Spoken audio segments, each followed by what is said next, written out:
Bon, une des manières au fond, de différencier, on pourrait dire ce que j'ai appelé culture, du point de vue des interdépendances, de ce qu'on peut appeler la nature. L'interdépendance est transversale, je veux dire. Par contre, là où un sens du mot culture me semble intéressant, c'est dans la facilité avec laquelle, la facilité relative, parce que les peuples autochtones nous montrent qu'il y a moyen de résister, et il y a eu des résistances en Angleterre jusqu'à ce que l'état de droit s'en mêle. Donc la facilité relative avec laquelle les interdépendances entre individus, disons, ceux qui vont du coup se vivre comme individus, peuvent être rendues insignifiantes. Elles existent encore, mais elles sont vécues comme des espèces de sentimentalité psychologique, etc., et pas comme quelque chose qui les fait exister tels qu'ils sont, qui leur donne le pouvoir d'exister. Et donc, par exemple, quand je dis nous, je prends aussi ceux qui ont vécu, qui sont issus de cette destruction de l'interdépendance. Alors, et celui qui justement se présente comme non interdépendant, il s'appelle aussi Anthropos. Et c'est pour ça que je déteste l'Anthropocène. C'est que l'Anthropocène, empiriquement, on pourrait dire, ok, mais à peu près tous les peuples de la Terre, maintenant, ont les mains dans le pot de confiture et demandent à manger plus de viande, à voyager plus, etc., etc. Oui, eh ben, ils sont tous issus d'un désastre similaire. Et ils témoignent tous de la nécessité que les interdépendances, quand elles affectent justement les relations entre humains, peut-être parce qu'ils sont parlants, et que parler, argumenter, dire c'est mon droit, c'est une des merveilleuses productions du langage. Donc peut-être que c'est le langage qui à la fois a fabriqué des interdépendances pas possibles, où on peut, comment dirais-je, fabriquer des palabres, utiliser le langage pour faire sens en commun, mais peut aussi les détruire. Et donc, c'est vrai que c'est une lutte pour rendre sa consistance, mais qui a tout de même tenu. Les humains n'auraient pas existé sans ces cultures de l'interdépendance. Mais à un certain moment, on a pensé qu'on pouvait s'en passer. Et que les humains pouvaient être individués avec leurs droits, leur compétitivité, leur avidité, et tout ça, tous leurs vilains défauts, et être dociles aussi grâce à ça. Donc on a débilité les humains. Donc Rickley, c'est guérir de ce qui nous a réduits à des individus inquiets et avides, égoïstes comme on dit, enfin. Et donc, je crois que nommer par exemple, nommer ça Anthropocène, primo, du point de vue géologique, c'est bizarre, parce que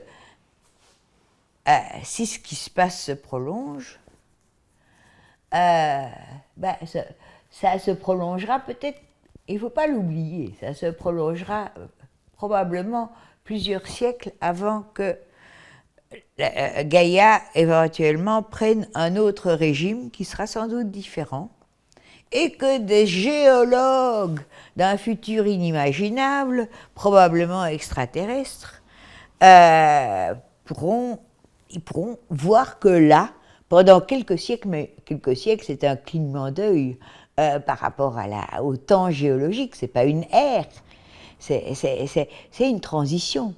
on aura vécu une brève transition où beaucoup de choses auront changé, et notamment, il y aura après cette couche-là, il n'y aura plus de plastique, il n'y aura plus de tout ça. Ce sera une petite couche, un peu comme la couche d'iridium qui signale le météorite qui a fait la fin des dinosaures. Donc, au mieux, c'est une transition qui portera. Alors, effectivement, on pourrait... Mais même, c'est pas Anthropos. Il ne faut pas oublier tout ce qui a été détruit pour que Anthropos soit. Et donc, effectivement, si on veut le nommer grâce à la puissance destructive, on peut parler de capitalocène. C'est pas mal, mais c'est pas très, ça ne nous permet pas de penser comment faire. Hein. Donc, c'est pas un nom, c'est pas un mot qui m'excite. Anthropocène me dégoûte parce il transforme ce que la dépossession, comment dirais-je, le ravage culturel a fait de nous. Mais Capitalocène ne m'excite pas parce que, ok, c'est une explication, mais c'est pas une raison de lutter.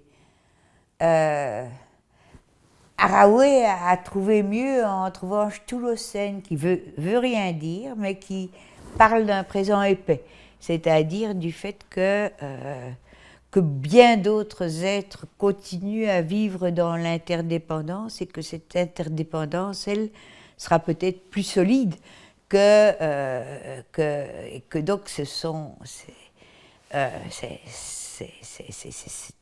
profonde going on de la vie go on et continue à se nouer, qu'elle nomme, mais ça loupe la transition, justement.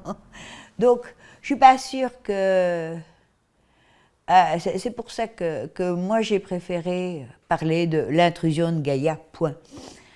Sans nommer ça géologiquement, je ne sens aucune nécessité à donner un nom géologique à ce truc, comme si ça lui donnait de la noblesse. En fait, ce que ça dit pour ceux qui glorifient l'Anthropocène, c'est l'homme a atteint le même type de pouvoir que les grandes forces géologiques qui ont modelé notre planète et notre climat.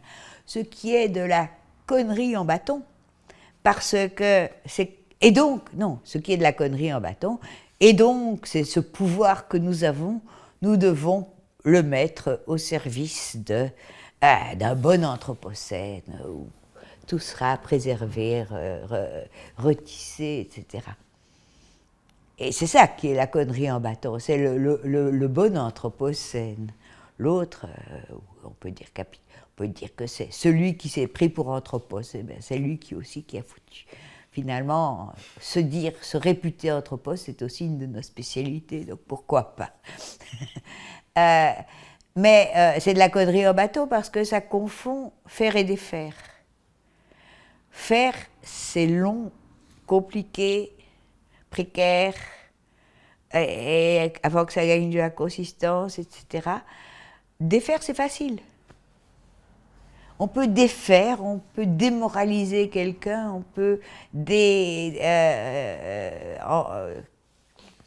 on peut défaire sans même s'en rendre compte. Ce qui se fait à l'école, la confiance en eux-mêmes de tant d'enfants est défaite sans même que les instituteurs le sachent, par leur manière de traiter l'ignorance, de ne pas célébrer la vitalité d'une proposition ou d'un savoir, etc. Donc on défait avec beaucoup de bonne volonté en disant ça c'est pas utile, on ouvre la place à ce qui sera mieux, etc. Donc c'est une de mes grandes de mes grandes convictions. Il n'y a aucune symétrie entre faire et défaire. Entre construire et déconstruire aussi, par exemple. Enfin, construire au sens d'instaurer et critiquer, démystifier, etc. Et, donc, le bon Anthropocène, c'est de la fantasmagorie criminelle. Ça transforme l'irresponsabilité moderne, le non-souci, c'était un des grands leitmotifs au temps des catastrophes. C'est qui nous a appris à cesser de faire attention? Les Iroquois faisaient attention, enfin tous les peuples autochtones font attention à leur environnement, ils en dépendent, ils savent y faire attention. Nous, on nous a dit que les choses que nous détruisons s'arrangeraient grâce au progrès, que le progrès réparerait, et que donc il ne fallait pas s'arrêter aux problèmes transitoires posés par ce qu'on appelle le progrès. Qui a pu nous vider le crâne jusqu'à nous apprendre ça? Une belle opération de débilitation. On nous a rendus débiles en nous disant pas besoin de faire attention, le progrès s'en charge. Bon, eh bien, on a été défait et on ne se refera pas par un progrès, c'est autre chose. Et donc des choses comme voie moyenne et tout ça, c'est des manières de casser cette logique de ça va continuer, le progrès va continuer, ou alors ce sera l'apocalypse et tout s'effondrera. Non, il faut réussir à... Comment on fait pour survivre sans tomber dans la barbarie dans l'avenir? Parce que moi, ce qui m'intéresse, c'est pas tellement dans 30 ans, si le miracle se produit et que tout à coup on prend au sérieux la chose. De toute façon, les choses vont continuer à empirer. On a tellement tardé. Le CO2 va rester longtemps. Donc, c'est pas fini. Il faut penser en termes de plusieurs générations. Et un très très grand nombre, si dans 30 ans on n'a toujours rien fait ou insuffisamment, etc., où ça va aller en s'empirant. Donc, comment on donne à ce monde humain, parce que les animaux, ils dépendent, on les a rendus dépendants de nous pour leur survie, et notamment en supprimant leurs écosystèmes et leurs lieux de vie, etc. Comment on fait pour que la barbarie, chacun pour soi, malheur aux vaincus qui se noient en Méditerranée, ça a déjà commencé. Enfin, la barbarie est là. Mais comment on fait pour qu'elle ne devienne pas la norme? Disons que j'ai à la fois honte face aux générations qui viennent et peur parce que je me dis j'ai pas d'enfants. Et je dois dire que j'en suis assez soulagée parce que ça me rendrait folle. Mais j'ai honte face à ce qu'ils pourraient me dire en tant que faisant partie de cette génération-là. Ils ne feront pas dans les détails. Vous saviez qu'est-ce que vous avez fait, mais j'ai aussi peur de ne pas avoir envie de les rencontrer s'ils sont devenus les barbares que le monde prépare. Donc, par quel chemin peuvent se dessiner des possibles de ne pas simplement avoir l'avenir barbare comme situation. Et ça, c'est ce qui m'anime maintenant, ce qui m'anime maintenant et qui fait que je suis plus portée à essayer de faciliter, au fond, l'idée c'est essayer que ce soit avec les communs qui tentent de renaître et de recréer des commoners, c'est-à-dire la culture de ceux qui peuvent faire en commun, ou toutes les luttes décoloniales et tout ça, qu'il y ait les graines d'autres choses. Enfin, de léguer aux générations qui viennent des choses dont ils puissent s'inspirer, qu'ils puissent reprendre, dont ils puissent hériter, qui ne les empoisonnent pas trop, qu'on ne leur laisse pas simplement « désolé, on a fait les cons, maintenant débrouillez-vous ». Ça, c'est une malédiction. On n'a rien pu faire d'autre, on a tout foutu en l'air, essayez de vous débrouiller mieux, vous. Ben c'est justement ça qu'il faut éviter.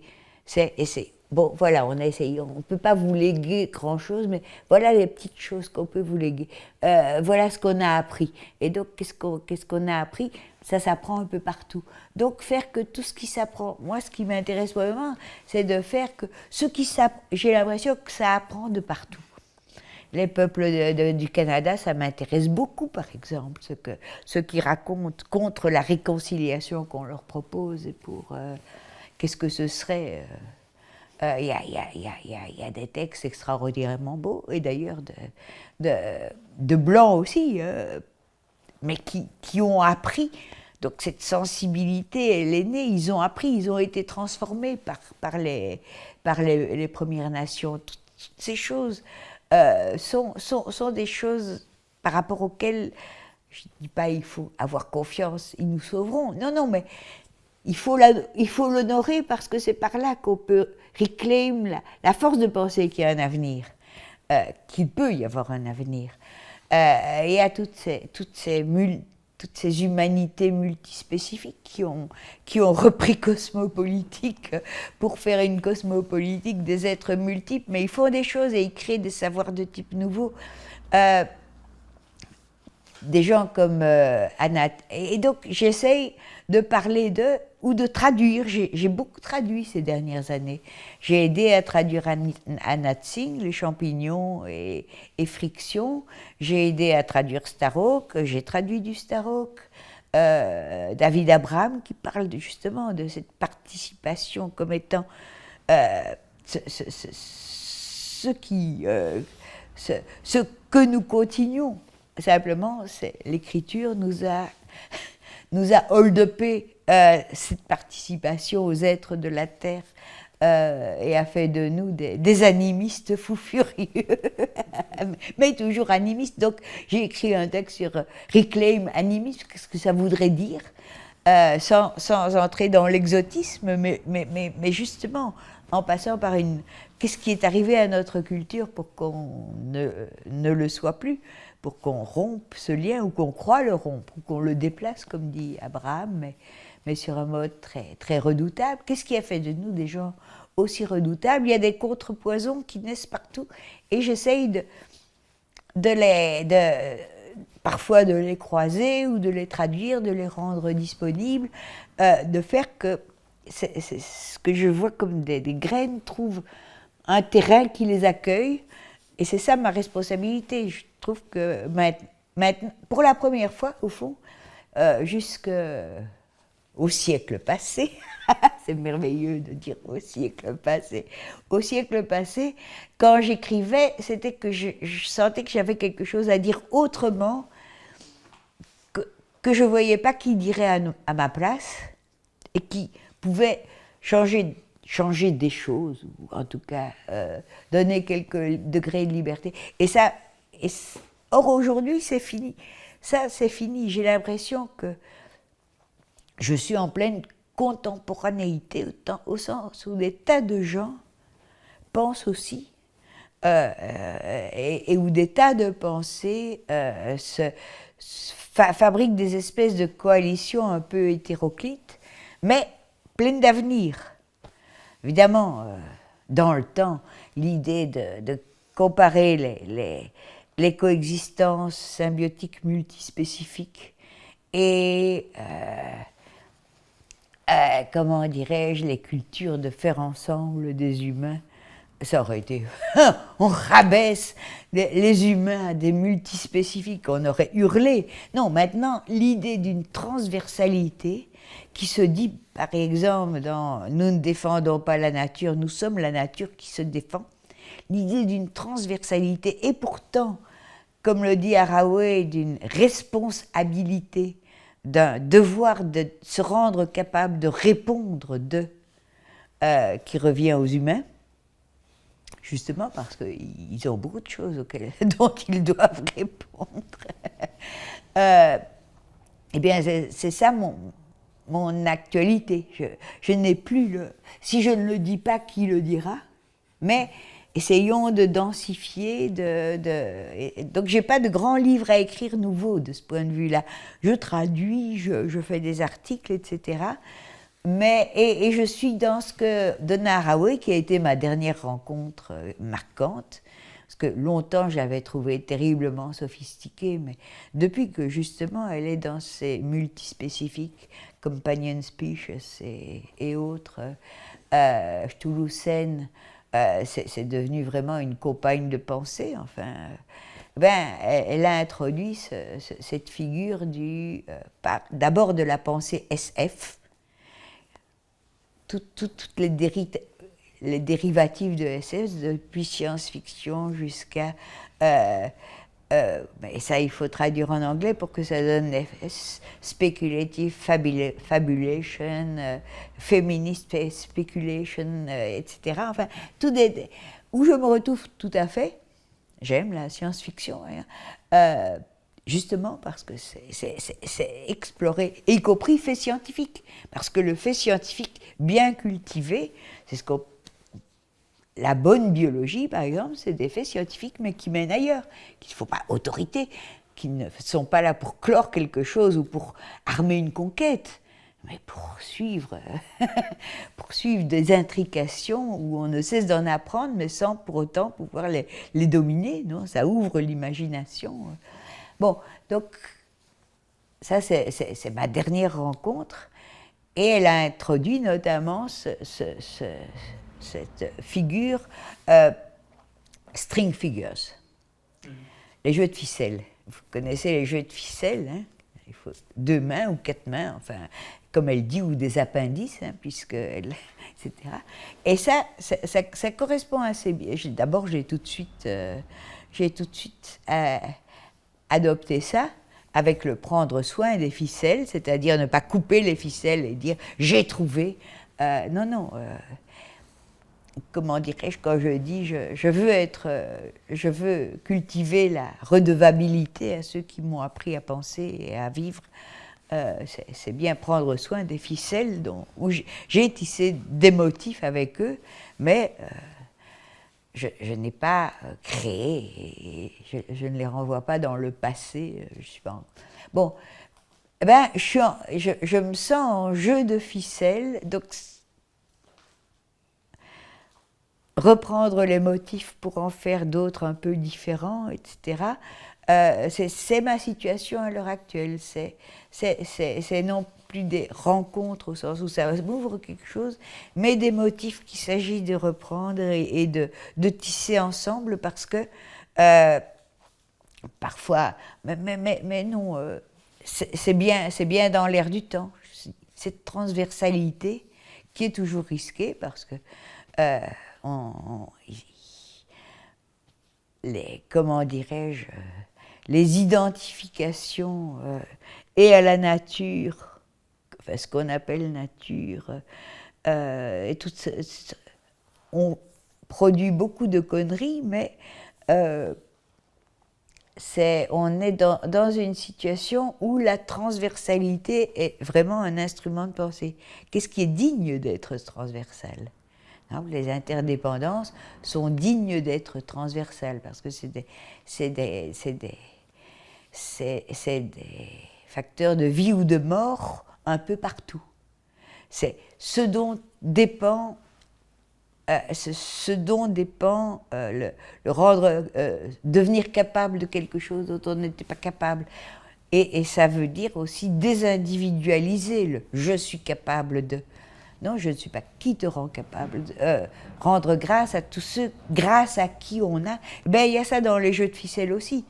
Puisque si je suis capable de ce motif, c'est parce que j'ai pris l'autre motif et que je l'ai transformé. Donc, pour moi, pour le moment, je vis plutôt dans une horizontalité où je suis active, mais c'est surtout pour marier... comment dirais-je, tisser ensemble, traduire, rendre plus accessible, etc. Et ça me convient très bien. J'ai plus de grandes missions. Le monde est trop... Le monde c'est devenu trop grave pour que ce soit simplement apprendre moi. Il faut que il y ait de l'apprentissage partout. Et ça, c'est le plus important, et surtout que cette nécessité d'apprendre, cette humilité de devoir apprendre déplace les vieux poisons, y compris du militantisme, où on n'avait pas à apprendre parce qu'on savait, ce qu'on défendait. Donc, je peux dire que ce monde est à la fois... Je suis très contente de ne pas avoir d'enfants, parce que ce monde est très inquiétant, mais on peut dire que du point de vue de la vitalité avec laquelle ça répond de partout, et ça essaye de partout, il a beaucoup changé, il s'enrichit. Et si ça pouvait être, si ça pouvait continuer, il y a une... Il y a une phrase de Souriau où où il fait dire à Desdémone, non, il reprend la phrase de Desdémone dans oh, unfairly assassiné, donc injustement, et il disait finalement ça devrait être ce que toute existence finit. Je finis, on me tue, mais c'est injuste. C'est-à-dire, ça aurait pu, il y avait encore des choses qui étaient dignes de continuer. Donc, que ça ne se termine pas avec un grand ouf de soulagement, mais peut-être de manière injuste, mais que cette injustice est venue brutalement. C'était comme ça. Ça a été, mais il y avait encore de la ressource, quoi. Il y avait encore des moyens de penser, d'agir possibles qui n'ont pas eu le temps de prendre consistance. Donc oui, c'est un peu... je ne suis pas optimiste, mais je suis optimiste quant au fait que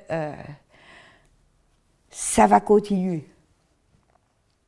Ça va continuer.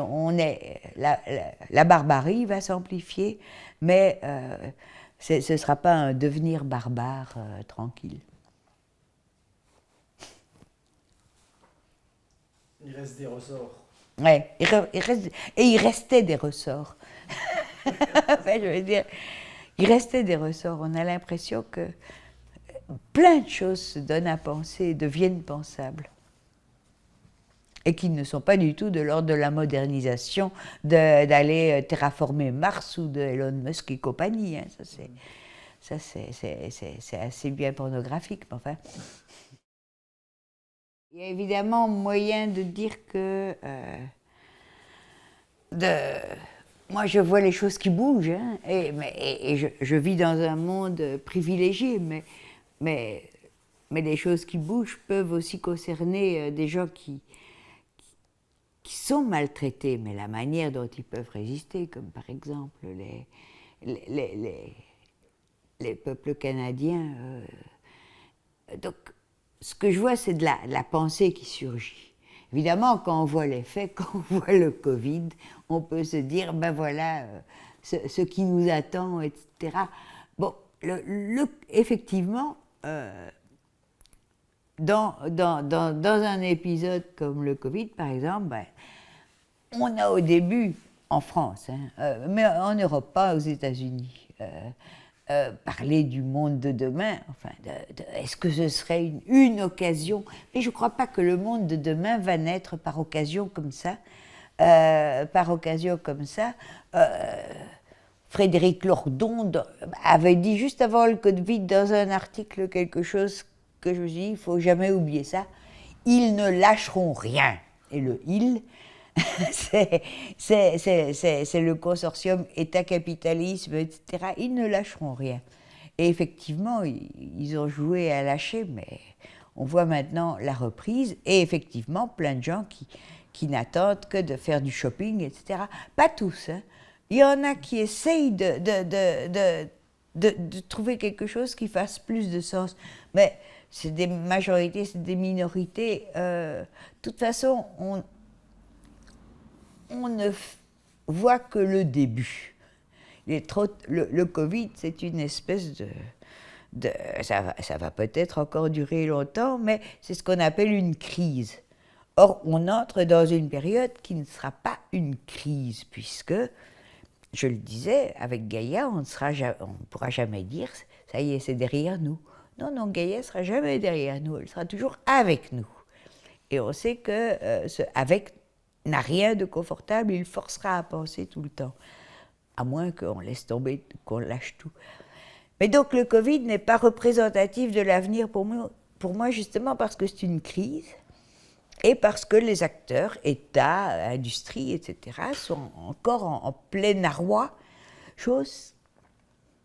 Tsing parle des ruines du capitalisme. Ici, le capitalisme n'est pas en ruine. Il a gagné des milliards et des milliards. Donc, non, on n'a encore rien vu. Donc, je ne sais pas. Mais c'est pour ça que je pense en termes de germes ou de graines dans un sol que je ne connais pas et qui n'est pas celui du confinement. Pas forcément... Bruno a essayé de faire du confinement une figure qui nous rappelle que nous sommes dans cette partie vivante de la Terre périphérique qui est maintenue en vie par la vie, qui est maintenue en habitabilité par la vie, etc. C'est une figure... Mais moi, je suis pas comme... j'aime pas les trop grosses choses. Qu'est-ce qui peut germer? Et je vois d'autres habitudes qui germent.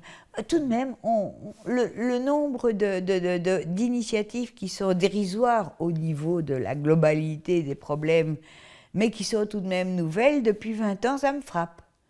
Le nombre de potagers collectifs qui essayent de l'autogestion, les activistes un peu dans tous les sens, les peuples autochtones qui s'affirment de plus en plus dans une pensée qui nous va à l'os, je veux dire, parce que j'ai pas besoin d'une authenticité ancestrale de ces pensées. Non, ils nous connaissent mieux qu'on se connaît et ils nous disent des choses terribles. Ils ont appris avec nous à savoir qui nous sommes et donc aussi qui ils sont. Donc, il y a des interlocuteurs nouveaux, il y a des protagonistes nouveaux. Or, si, comme moi, on pense par le milieu, il y a là des germes de production, de milieux de type nouveau, d'où peuvent germer ce qui nous semblerait impossible, ou peut grandir ce qui nous semble impossible. Donc, je ne suis pas optimiste, mais comment dirais-je, je ne veux pas croire que le monde d'après viendra sur un plateau parce qu'on se réveille tous beaux et gentils. Non, ça va être dur et pénible et tout ce qu'on veut, mais ce n'est pas jouer. Ce n'est pas too late. Pas too late au sens, ce sera peut-être trop tard, mais en tout cas, ça va être bien intéressant. Non, mais c'est vrai, c'est au sens où les récalcitrances s'apprennent.